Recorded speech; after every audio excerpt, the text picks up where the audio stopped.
আগেকার দিনের কাজের মাসি ভার্সেস এখনকার দিনের কাজের মাসি।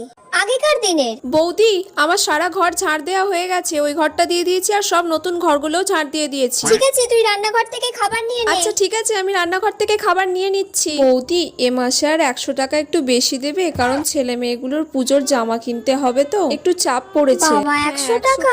অত এখন দিতে পারবো না রে। আচ্ছা ঠিক আছে বৌদি, তাহলে তুমি আমাকে দিও এ মাসে, পরের মাসে মাইনে থেকে কেটে নিও। এখনকার দিনে বলো। তুমি আমাদের বাড়িতে কাজ করবে? আমার মাসে 4000 টাকা লাগবে। ঘর ঝাড় দেবো আর বাসন মাজবো। আর ঘর মুছবে না? না না, ঘর মুছবে আবার কে? পুজোর সময় শাড়ি চাই আর প্রত্যেক দিন আমার খাবার লাগবে এবেলা ওবেলা। আর আমার যদি কোনো ব্যাংকের লোন আটকে যায় তখন একটু চেয়ে নেবো, তখন একটু দিয়ে দেবেন। এগুলো যদি সব মেনে নেন তাহলে আমি কাজ করতে রাজি আছি, না হলে নয়। আপনি যদি রাজি থাকেন তাহলে বলুন, না হলে আপনার পরে যে আছে আমি তার কাছে চলে যাব। না না, ঠিক আছে, আমি রাজি। আচ্ছা ঠিক আছে বৌদি, তাহলে কাল থেকে আসবো আমি।